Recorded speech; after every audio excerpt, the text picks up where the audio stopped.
Morning all, and welcome to the July 2021 CALS Comm workshop on video building. Today we're going to hear from our video producer, Chris Liotta, about best practices for making a video. It's kind of going to hit a lot of different areas, everything from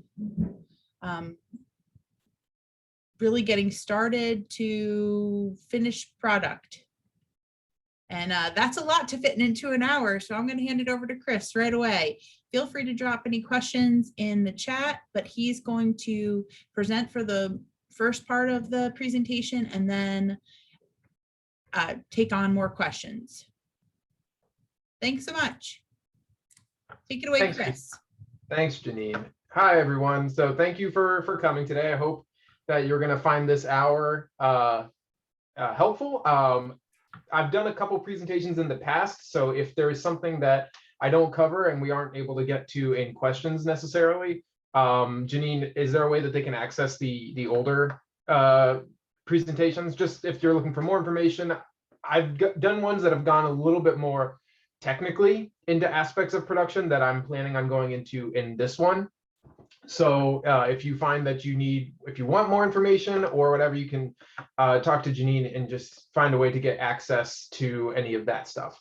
We have a lot of this stuff on our YouTube, Chris, on the CALS Comm workshop playlist that will go out to everybody that is on this call and everyone who's attended a CALS Comm workshop before.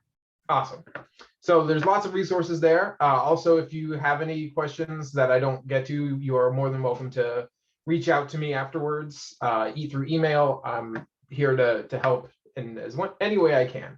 But the plan for today is I want to talk for roughly 45 minutes and then leave the last section for you all to answer any questions. One area that I'll say that I'm not going to spend too much time on talking is gear, because gear can be very budget related and very situationally based, and every person's situation and budget is different, and so there really isn't going to be like a best solution that I can offer to a group. So if you want a more hands-on approach to that, reach out to me afterwards and we can figure out what works for you and your team.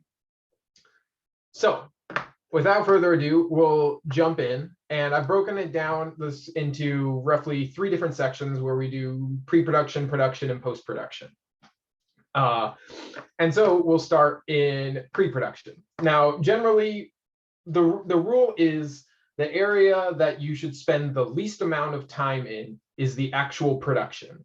You should spend your most time in pre-production and post-production. And honestly, the one that probably takes the most work for a shoot is your pre-production, because if you do your prep well, it means you are creating less work for you down the road. So you're setting yourself up for success. So in your prep, what exactly do you need to be thinking of to set yourself up for success for your project? Well, in the situation that I'm going to be talking about, I'm going to assume that you are the creative lead for the project, that you're the one that's driving. I know that for all of our CALS Comm videos, or the majority of them, they're either being driven by me or our other multimedia producer, Keishan, and we really are the ones that are making all the production choices. We work with clients and we figure out what they want, but we're really the ones kind of planning out, prepping, and all that. So this is assuming that you have all creative control over what's going into the project in terms of content and decisions. So when you are thinking of what you need to be doing for a shoot, the first question you need to answer is, what story are you trying to tell? Because if you don't know what story you're trying to tell, you're not going to capture that when you actually get out there. And so when thinking about this, the first thing you need to decide is, how are you going to tell the story? There are lots of different options. You can do sort of like there's like, if it's going to be more social media based, you can have, text-based video that's really driven by B-roll and information that pops up on the screen. You can have sort of news packagey type stuff where it's more interview driven and you're laying B-roll on top of it. That's the majority of what we do, but we are experimenting a little bit more with different kinds of social media videos. So you really need to figure out what you want your video to be so that you can plan accordingly. Now, assuming that you are going to be using an interview, you need to nail down your questions and what you want you need to around your interview subjects and your questions, and you need to figure out what you want out of each person. And this is not to like take the spontaneity out of an interview, but it's really you go into this knowing that what story you want to tell, so you need to make sure you get the content you need to accomplish what you want. So your questions are really the crux of what you want to get done. And generally, I don't like to share questions with interview subjects beforehand, because I don't like them prepping for things. Like I'll give a bulleted, like, here's what we're going to cover, but I don't like sharing specific questions. And because I don't like people feeling practiced, because it can make them feel inauthentic in video prep. Now, this is not necessarily a be-all end-all rule. There are some people that really, really are uncomfortable, kind of off the cuff, off the cuff and spontaneous. So you have to feel out your interview subject on what is best for them in this situation, especially if it's someone you're working with. Obviously, you probably have a good feel about how they are on camera or how they do in these kinds of situations.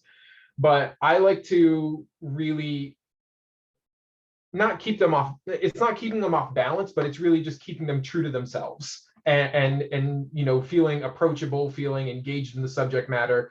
It doesn't matter if they need time to think about an answer to a question, because in editing, you're going to cut all that out. So they can take 5 minutes to think of their answer. It's just time you're going to be sitting there waiting for them to listen. But know that,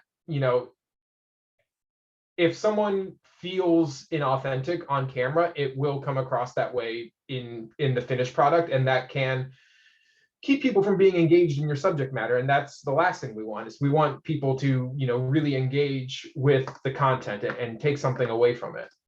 So when you create your questions, one of the things that I like to do at the end is always to leave a second or leave enough time for them to offer anything that I might not have covered, because I am not the expert in the subject matter. That's why I am speaking to this person. And so the best practice at the end is to always offer up is there anything I have not covered that we should know? Or if it's something for recruitment, like I always do what's one thing you want people to know about your program? Or what's the least, or the thing that people recognize the least about it? And that way, that's almost always going to be the most passionate answer, because that's them loose. You might get like the sales pitch that they give people, but it's the one that they give the most. It's probably the one they're most prepared for. And that's really when you can get some really good authentic and passion, because they're really loose at that point, especially at the end of the conversation. The most important thing, and I'll get into that in production. So you've got your questions, and then you need a shot list or a storyboard. Now, I will tell you that Keishan and I, for the most part, don't storyboard out our projects, and that's because for the most part, we're going to be the ones editing. Storyboards are really helpful in visualizing what you want, but also for showing potential shooters what you want to capture, what you're trying to do. And so because we're generally the ones conceptualizing and executing, that we mostly breeze over that step. We usually use it as a way to show our clients what we're thinking, but for our purposes, we don't really need it as much. But what we do is create shot lists. And shot lists are something that you should either physically write down or at least mentally take note of, because it'll make sure that you get everything that you need. When you get into the field, you're going to see things that you did not plan for, and that's great. But you need to know what you need to be successful. So creating a shot list related to, and a good starting point for your shot list is to take the questions that you've generated and think, basically visualize the answers that you want to get, and know, and then think about how you could visually represent that content, and you know, jot down ideas about what you want to capture. If it's an area you're familiar with, if it's a place you've been before, you have a great foundation for thinking about where you want to go, what you want to shoot, how you want to shoot it. For the most part, all the shoots that we do, not the most part, I would say in about 50% of the shoots that we do, I have never been to the location before.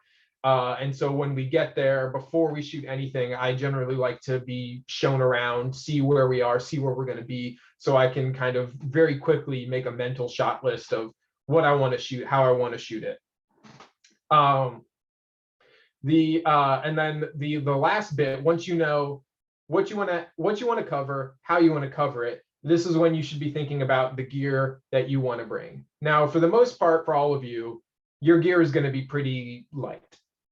So a gear list isn't going to be the most crucial part, but it'll help make sure that when you do a checklist before you leave, you don't end up at location without a lens or without a memory card. And so it's more so for creating a checklist to make sure you have what you need before you leave. We keep what I call go bags, which is just a backpack that is perpetually packed with anything and everything that we would need for a general shoot. Now, we have lots of other gear and toys that we can use, whether it's stabilizers, sliders, all that kind of stuff. And that's where a gear list can come in handy, and knowing what we want, and how, if we know we want to have a lot of motion, we know that we have to bring one of those. But we have backpacks that are pre-packed with camera, lenses, microphones, everything we would need, so that if someone were to come in and say, hey, you've got 5 minutes to get across campus, we can grab a backpack and leave. But in general, you all are probably going to be pretty bare bones, because gear can cost a lot of money. And so when, while I'm not going to talk about gear, I will say that what you can really be looking for yourself is, in the tier of gear, there's basically 3 stages, where there's consumer, professional, and prosumer. And prosumer is where a lot of you are going to be, because it's professional grade equipment at affordable prices, because you're not going to need lots of cameras that shoot 4K or plus 4K. Please don't ever shoot 4K, because you really don't need it, and it's just going to take up space. You can,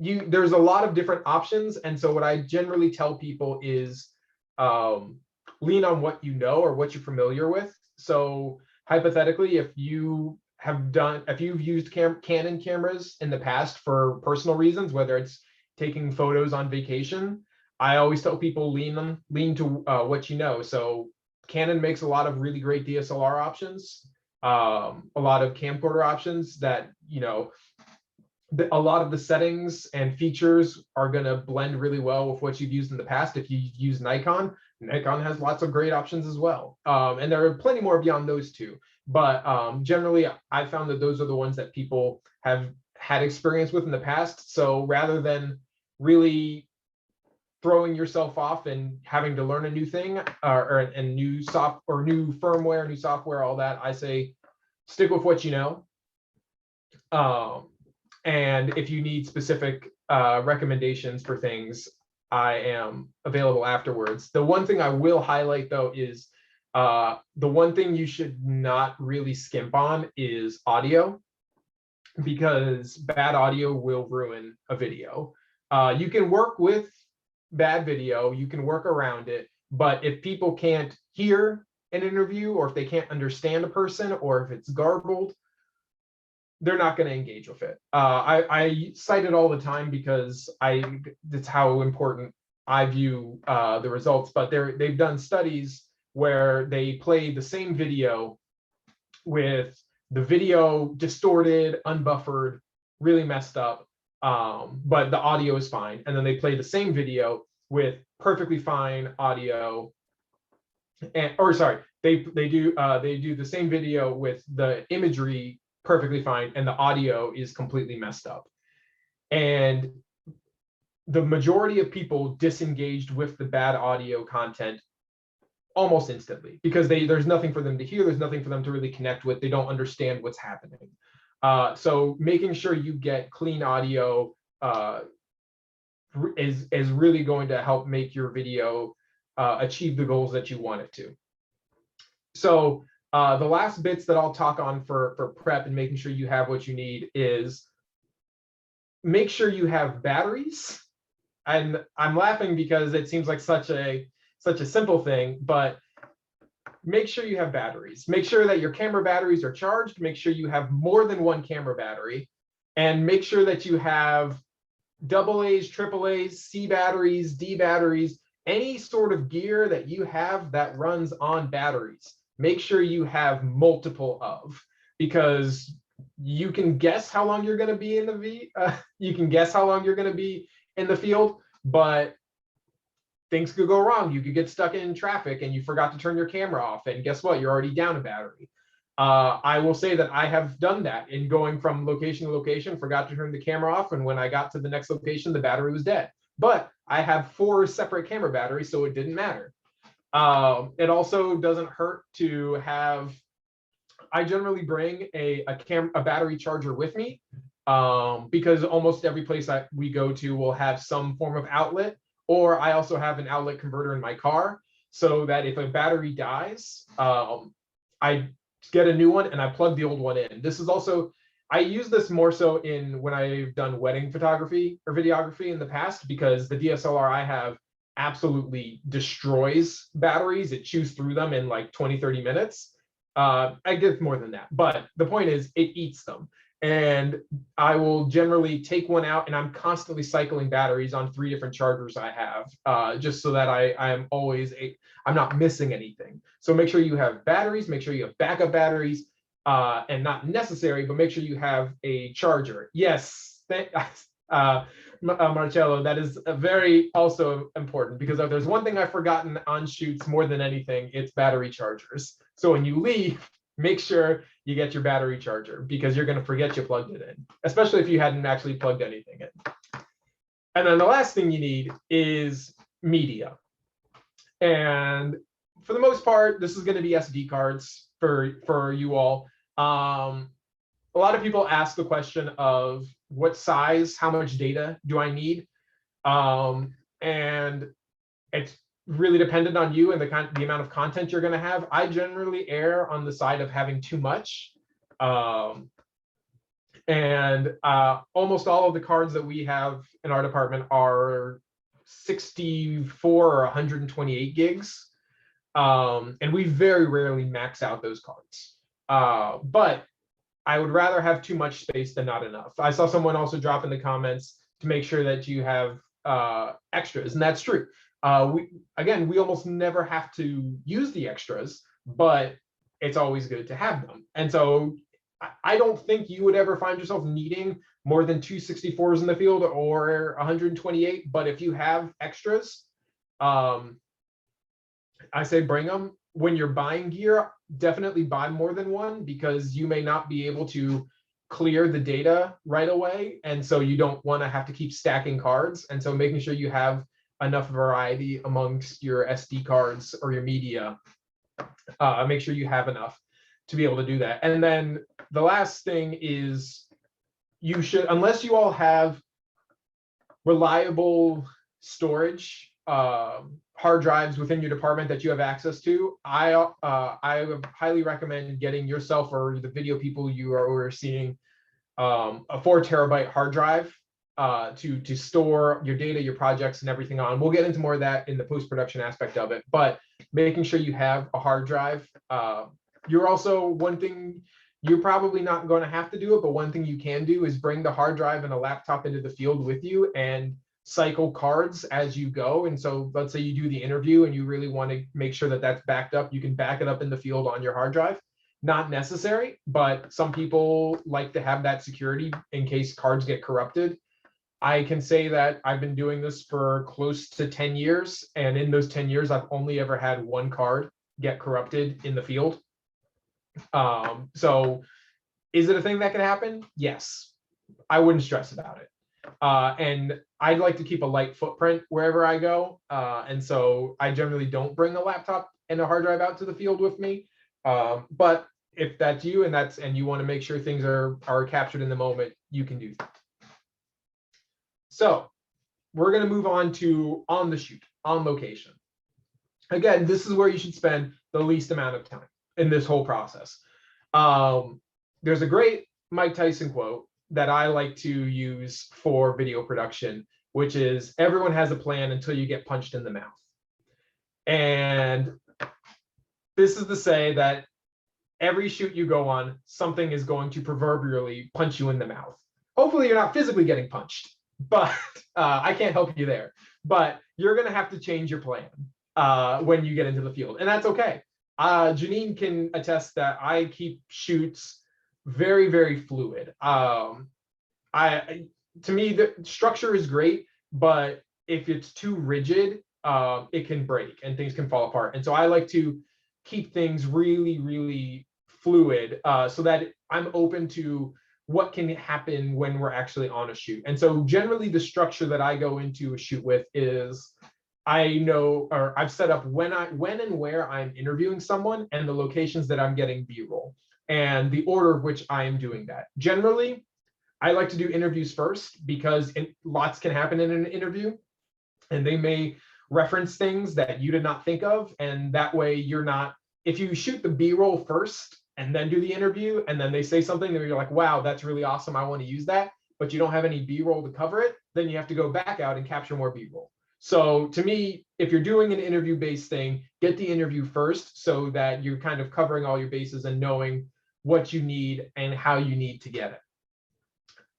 When you're doing an interview, I know I've talked about lighting and interview, all that stuff in previous presentations, so you can access that stuff. So I'll keep that pretty bare bones in this one. But the things that I'll just stress here are use your lighting to your advantage. They make really cheap on-camera lights, and you should definitely buy one for your purposes.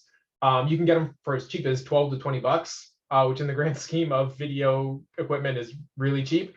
But you can use natural options. You can use the sun, which seems really stupid, but people forget about it. But you can use the sun, but don't use it. It's really hard to use the sun well because it creates really harsh shadows. And also if you're filming at noon, the sun's directly above you, so you're getting a lot of top-down lights. So generally, if you're scheduling an interview that's going to be outdoors, I always say try to schedule it around 8 to 10 o'clock because that's when the sun's kind of on an angle, coming in on you. Or 2 to 4 o'clock in the afternoon. Those are better times to do outdoor interviews. I generally try to find shady spots to put people for a little bit of natural diffusion. You can get flags or screens or things to bounce light just to kind of even out any harsh shadows from the sun. But if you're indoors, I hope there's lights wherever you shoot indoors. If not, you're in a very specialized location, and that's where an on-camera light's going to help you. But we use natural lights in offices all the time for our shoots. We use windows to light people. It's just being adaptable to the environment that you're in. I will say, when you're framing up your subject, people love to put windows behind people because they're so scenic. But generally, if you don't have the lights to match how bright outdoors is, you're either going to underexpose your subject so that you're exposed for the outdoors, or you're going to be exposed for the subject, and the window is going to be blown out and you're not going to see anything out there, and it's just going to be a big square of light. So generally I say use windows, but use them to light people. And just everyone's scared to show their office or show books behind people, and I don't really understand why, as long as it's clean and as long as it's relevant to what they're talking about. I personally think it's fine. You can also use shallow depth of field to really diffuse the background, so it's just kind of a nice little accent and they're not really focused on it. But interviews, don't stress about. If you're stressed, they're going to be stressed. So try to really keep it conversational. Be engaged with the subject. a lot of people, especially people new to video, are going to feel very compelled to set the shot, and then when they're filming, be behind the camera staring at the screen. And as humans, that's not natural for the interview subject. They want to connect. We want to connect with people. So I'm almost always leading the interview while also running camera. I always try to stand next to the camera and be engaged with the person, nodding along. Don't say like, yeah, like that kind of, you can be engaged, but don't be verbally engaged, because we don't want to hear you while they're talking. But be engaged with the subject matter, make them feel comfortable, make them forget that the camera is there, because the camera is the biggest hurdle to them being comfortable and approachable. And so if you can make them forget that that's there by just being present with them, that really helps set the video apart. Now you can also just like, I always prep people and say, I will probably check the camera at some point where my head kind of goes like this, just to make sure, because I'm paranoid that the camera's going to stop recording, even though it never stops. But so like, you just tell them like, if I break eye contact, just keep looking at me, look at the side of my head, look at this, but like, just keep looking where you're looking. I'll come back.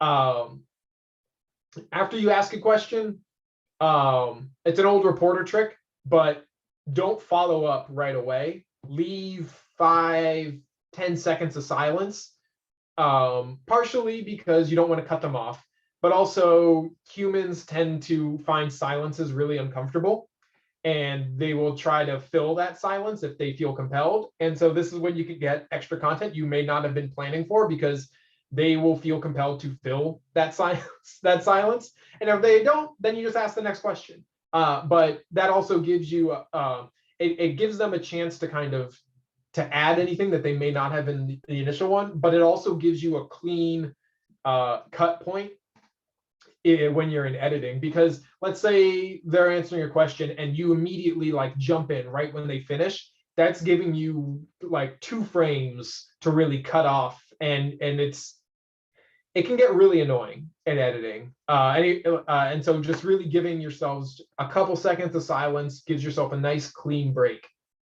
to help later on. Now, the other part of field shoots that you're going to need is getting B-roll, because you can do a video without an interview, but I find it very hard to make a compelling video without actually showing the subject matter. So B-roll is going to be, and B-roll is just a technical term that comes from news, because there's the A-roll, which they always shot first, which was the interviews, and the B-roll was what went on the end of the tape, and that was all the content that was filmed for covering interviews, covering edit points. And B-roll, I like to say, is it's like a slab of marble, is how I like to think of it, in that you can never have too much, because you can always chisel down from what you have. But if you don't have enough, it's really hard to make the video you want to make. So get as much B-roll, as much relevant B-roll. Trying to, like, I was going to say, don't get as much irrelevant B-roll, but that's just going to take up space and you're not going to use it. But get as much as you can related to your subject matter, because that's going to really help you in the editing process. And the worst thing that can happen is you find out that you don't have enough and you have to go back out, because that's just wasting time. It's wasting the subject matter's time if they have to be there with you. Get as much as you can while you are there, so that you don't have to go back out. You don't have to get creative and use stock photos. Your stock photos are great, but like, you just really, it's not necessarily going to be the strongest imagery versus something you've captured live in the field. So really leaning or really getting everything you need in that initial shoot is what you need to do. And then when you are capturing B-roll, something I always tell people new to video is to shoot in sequence, because it's going to give you the most options and also the most coverage. And it sounds complicated. It's really, really not.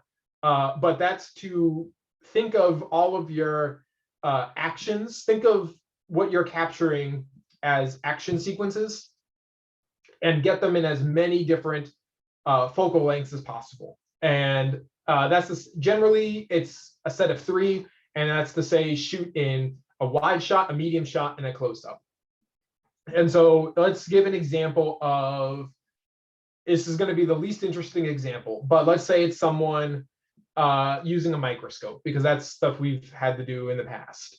And what you want to do when if you're shooting that in sequence is you get the wide shot of someone coming in, sitting down, kind of leaning into the microscope.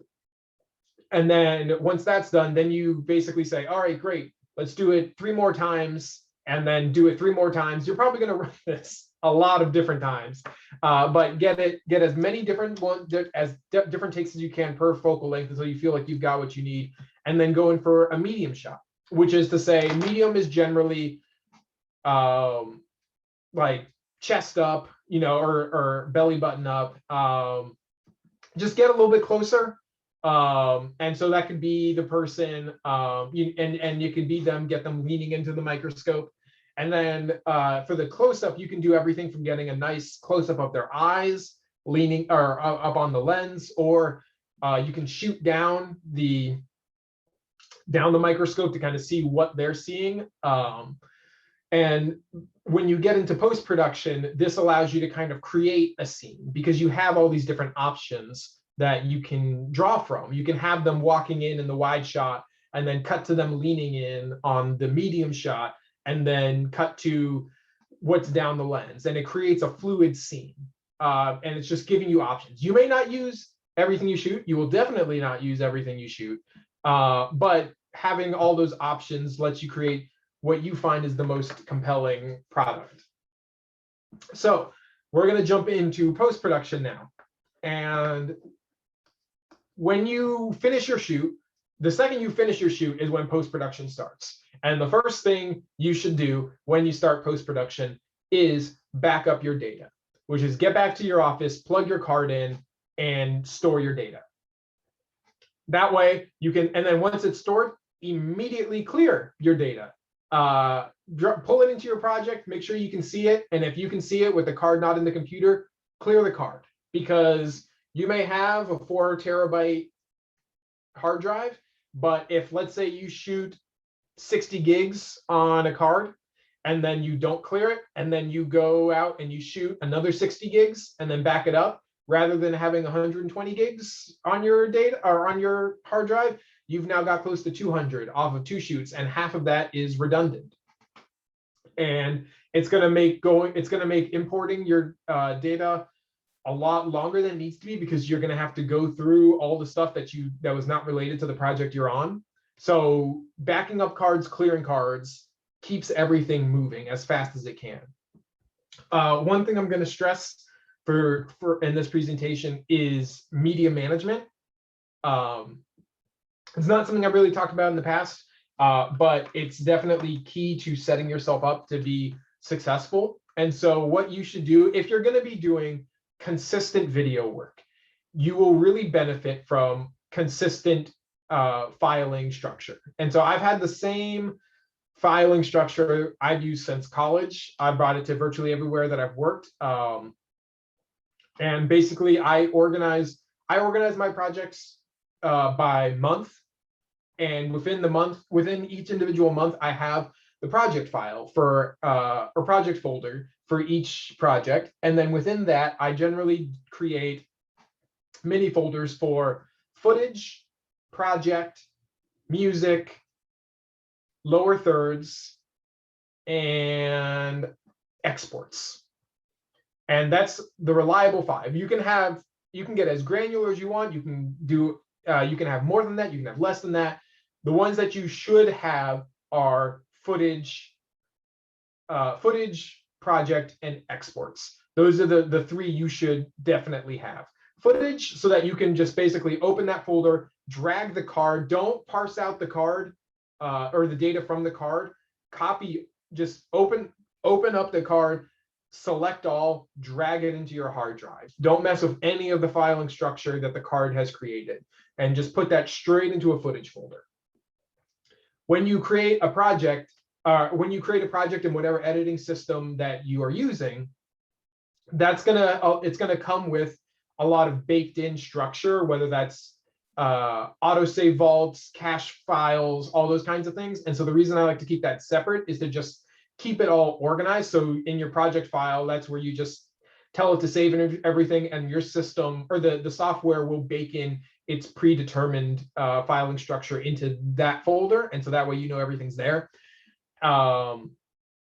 Exports, I like to keep as a nice, clean, separate one, because that way I'm not hunting through various folders. I know that if someone says, hey, I want this from this research station video you did 3 years ago, I can just go to the month I filmed it, go into the project, click exports. I find the export that I need and send it off to them. And so it just keeps everything nice and organized. When you are exporting, if you're like me, you're going to have multiple versions of a project, and that's okay. I like to keep all of them because someone down the road may be like, hey, you know, something was different in version 2 that you want. And so it's easier just to kind of have those. You don't have to keep your old ones, but until something is finalized and published, I would keep all the different export versions that you've done. Make sure you differentiate. There's a joke in video production where the final project's file name is going to be video shoot version 5 final reel for final for real. And it's true. I have multiple files that have that kind of naming structure, because you always say, this is it. You get so caught up in all the revisions, you're like, this is the one, and then it's never the one. But as long as you know which one is the final one, you're okay. It's okay to have, generally I always do, like, let's say it's on potatoes or potato field day, I'll say potato field day V1, and then the next export's potato field day V2. That's as structured as you want. And then when you get to the final one, so let's say version 3 of the field day is the final one. When I export it, it's potato field day V3. When it's approved and ready to go live, I change the name to potato field day final. That way I know this is the one that has been there. So once you have your filing structure that makes sense to you, because you're the one dealing with it, never change it. Like really stick with it, because if you switch filing structures on the same hard drive, things can get messy. Never change it and never move things. So let's say that you were not consistent with how you stored, and let's say you created the project folder, but rather than putting into footage, you put it into music by mistake, and then you went and you edited from it, and everything was great, project was done, and then you were like, oh wait, actually I put this in the wrong folder, let me move it to footage. So you go in and you move it to footage, and it's sticking with the structure. That's great. The computer doesn't know that you moved it, and if someone else were to go in and open the project, everything would be offline and there would be no project. Well, the project would be there. It would just be all this red data saying there is no media. And you can go back and you can link things. But when you start to have lots of data stored and you need to clear things, you can start to lose assets tied to video projects. And so keeping everything in the same, honestly, this is going to happen most with music more than video, because music, I find, is the thing that people just kind of store willy-nilly and they move things around, and then you have to go hunt, or they draw from, like if you used the song 2 years ago and you're like, man, that song was great, it really speaks to this video project, I want to use it again, copy it into your current project, because if you were to get rid of that old project, you lose the music from it. So just keep everything involved in that specific project in the specific folder that you have. Keep everything together and don't move it, please. If there's anything you take away, once you, if you do move something because you're like, I stored this wrong, move it and immediately reconnect your media so that you don't forget to. Now, if you're part of a team, your filing structure may not make sense to someone else. And so you should, if you are creating one rather than using one that you've been using in the past, make sure that everyone is aware of the structure and is using the same one. So Keishan and I use a very similar filing structure. It's pretty basic and one that we both find very useful. But we exchange projects a lot. We change folders, we change hard drives, and that can get messy if you don't have a similar structure in place. And so if you're the one creating it and everyone else is gonna use it, that's awesome. Make sure they know how to use the structure you've created so that everyone's on the same page. All your data is stored the same. Everyone's abiding by the rules that you put in place, because that's just going to keep everything seamless as you go. Also, people are transient. People come and go through jobs, and so like if someone was using their own thing, or if you created the department structure for how you store files, and then you get another job and you leave and someone else comes in, but that structure stayed in place, or that structure was they're not aware of that structure, it's harder for them to track stuff down and find things. So it's really keeping people, it's making it as easy for you and anyone else who wants to get involved with a project. One of the things that I said I said the word lower thirds, and I realize people may not be aware of what that is. That's just the nameplate that generally flashes when you're identifying people. We have a lower third generator. I'll pass it along to Janine to share with you all. That is branded. It's on brand for the university. It's just a brick of white with the text graphics. So I know that the on brand font is not everyone has access to it. So we created this so that people can have it and have on brand things. So I'll make sure Janine shares that with everyone who's attending. We're coming up on a little bit of time, so I'm going to kind of crash through the last little bits. But in post, that's when you're going to bring in music, and everyone always has questions about music, and it's important. There are lots of music libraries out there. What I'll say is we pay for a music library license so that we don't have to worry about it. But if you're using music, you really need to check licenses. There are a lot of free music libraries out there. They say they're free and license free. They may not be. You're really putting your trust in a lot in the internet. And as great as the internet is, I don't like to place a lot of trust in it. And so I like to cover my bases. So what I would recommend for you all is I'm guessing a lot of your videos are going to be done through YouTube. YouTube has a free music library that you can download from and draw from. So if you don't have a music library to use, you can use the YouTube one. I'm pretty sure the library has old music library CDs that you can pull from. You can also buy them, or you can convince the department head to invest in a music library. Libraries are great.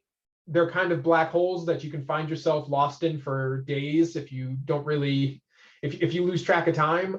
So I try to say, don't really overthink music. Find something that you think conveys the tone you want for the video and go with it. But you can lose. People stress a lot about music, and I don't think you need to. Just find something that you find is appealing and isn't overpowering, and go with that. Music can also dictate how you edit. So if you're new to editing, we'll get to that, Marcello. Music can help you kind of find the rhythm of your edit. I am not a musician, but I know people who do music and have editing that there are rhythms in both that you want to lean on, and there should be a cadence to how you're cutting your shots. And if you're new to the field, the song that you pick can kind of be a crutch for you to lean on. Find the beat of the song, find parts of the song that hit that you really want to emphasize cuts on. It can be something for you to kind of learn that practice on. And when you're in your project I talked about organizing your data in your hard drive. You can also, I recommend organizing your video clips in your actual project. Now, some people like to go through and label every individual shot. generally I'm the one shooting things, so I know what I know what has been shot and what's where, so I'm kind of familiar with it. So I don't actually label a lot of my shots within a project.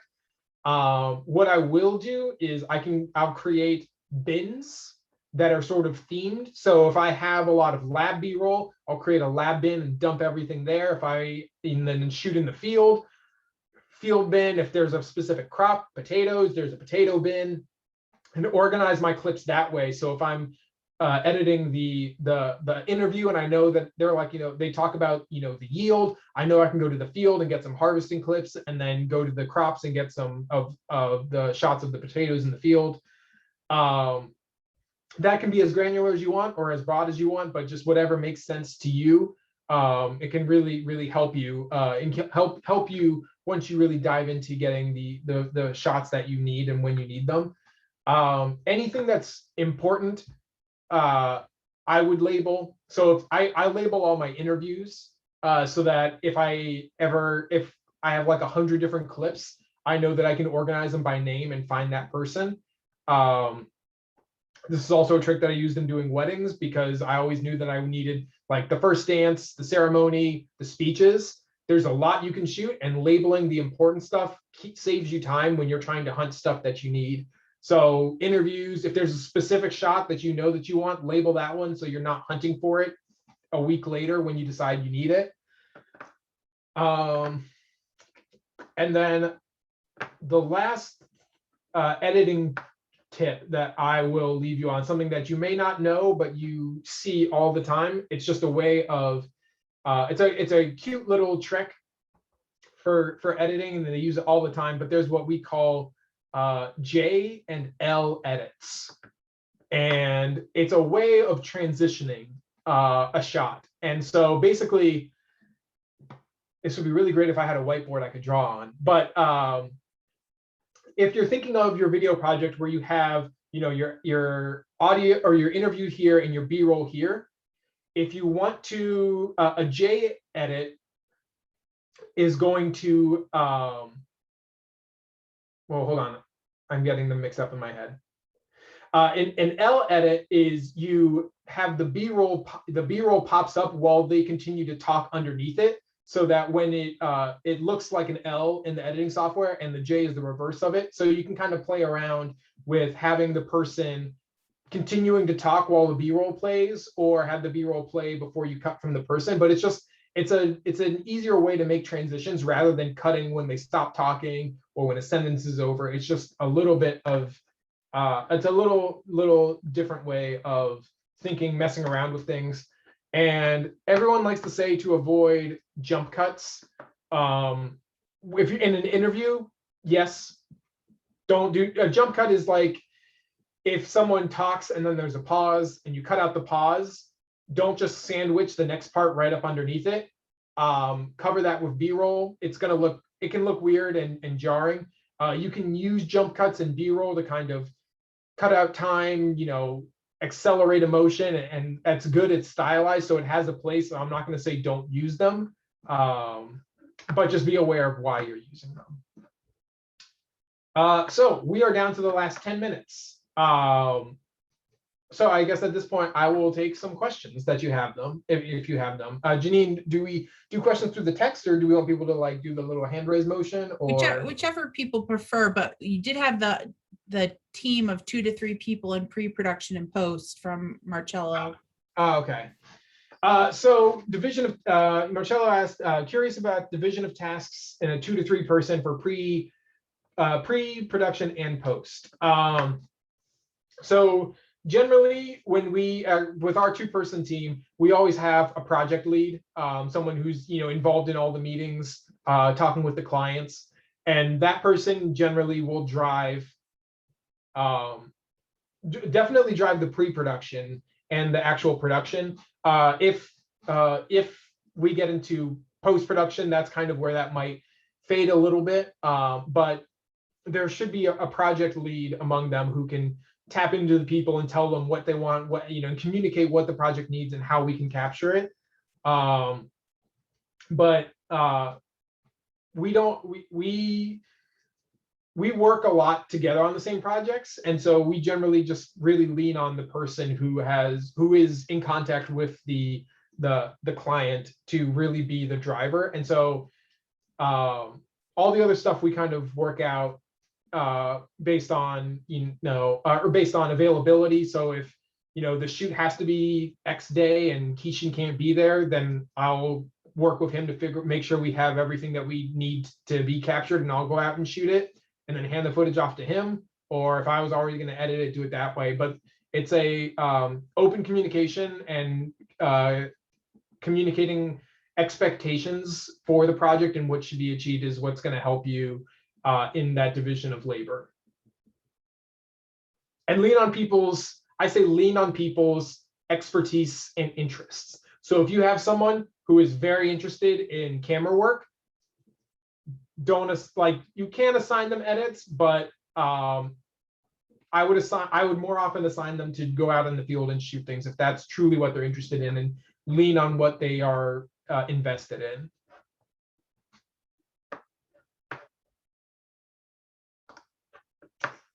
All right, do we have anybody else?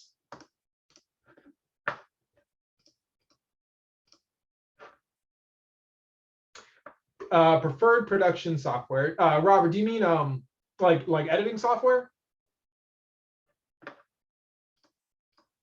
Okay, so like with the gear, there are a lot of different options. It kind of depends on what you want to use. We use the Creative Cloud suite, which comes with Premiere Pro, which is a fantastic product.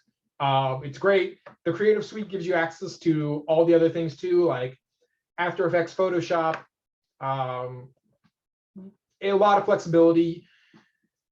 I think it's great. I think if everyone wanted to use it, they should. It does cost money. I'm not sure what how the university is with licenses and all that. So that's something that you can look into. But there are free options that come. There are things like Windows Movie Maker that come on PCs. I'm forgetting the one that comes on Apple, but all major operating systems come with video editing software in this day and age. There are other ones like Premiere Rush, which you might be able to, it's like a very bare bones version of Premiere that you can pay for. See, Rebecca brought up DaVinci Resolve. That is a great free option as well. So I did a 24-hour, I was an advisor for a 24-hour film festival. And a lot of the high school students that were involved in the project were using DaVinci Resolve because it was free. And they churned out great video content too. So I've seen that used in the past. And then Melissa said that she thinks employees have Creative Suite for free based on the university license. So I think if you can get access to it, I would learn that software, because it's, of all the things, it's going to give you the most flexibility, not only in video editing, but in graphics for creating any sort of text-based graphics you want, or editing photos in Photoshop. So if you do get access to the Creative Suite, I would spend some time learning that and using it. Yes. Okay. So there is Rush through the Creative Suite as well. And it may seem very, getting into new software will feel very overwhelming. And unfortunately, I don't have any advice to ease that, except to say that the more you use it, the less overwhelming it will be. So it's okay to feel lost in the software. It's how everyone feels when they first start out. Very few people jump into these nonlinear editing systems and know what they're doing. Google is your friend. Odds are, if you have the question, someone else has had the question, and there's about 20 different YouTube videos about how to solve what you're trying to solve. But if you have a question about something, reach out to me, use Google. There's a lot of resources out there to help you learn that software. And the more you use it, the more comfortable you'll be.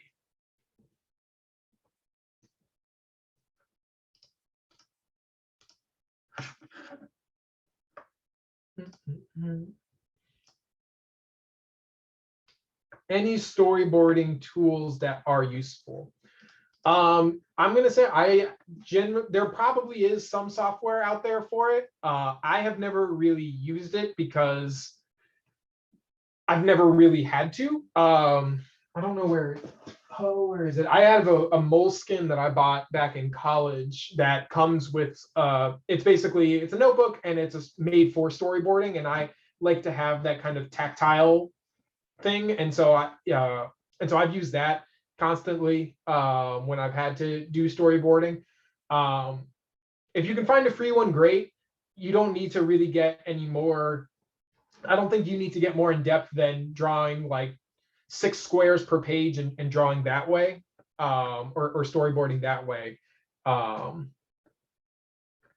So that's you can go out and find some different kinds of software for it. I would bet they're out there. I would bet that the good ones aren't free, and so I would generally just stick to drawing it yourself. Well, thanks everybody for being engaged, and Chris for your time. At one point we were running a CALS video club. Yeah. And then the pandemic happened. So I don't know, we haven't really talked offline yet about how we will. Yeah, I'll preview that real quick, Janine. But so we started the video club, and our very first meeting was February 24th, 2020. And then we all know what happened in March. So we haven't done it, but the point was to get everyone who is being asked to do video in the same room once a month to show projects that you are working on, talk about challenges, work through things together, because the best way to learn is to do. And having a community with a shared experience in this field really helps, because people share solutions or problems and really talk through things. And so the purpose of the video club was to get everyone together. You don't have to, the idea was to have everyone bring a project they were working on at whatever stage it's in, exported, show it, talk about challenges, and really work through these things together as a community. I want to pick it back up once we find that we can, and we're probably getting to that stage relatively soon. But we'll probably reach out to the people who've been in this one and previous video ones, because we already know there's some degree of interest in executing video work. But if you want to come, great. The more people there are, the more we're able to talk about. So if you're interested, just keep an eye out for when that picks back up. And then last but not least, we have a new social media person. Her name is Adrienne Clark, and she started in June with the college, and she's part of the social media hub. She will be having her debut CALS Comm workshop leading in August, and she's going to talk about how to create engaging social content. She's going to talk about a few different platforms, and she's a new voice. So you all get to see all of our faces, but also new faces. And thanks again so much to Chris, and thank you all for coming, and hope to see you next month. Thank you, Bye. everyone.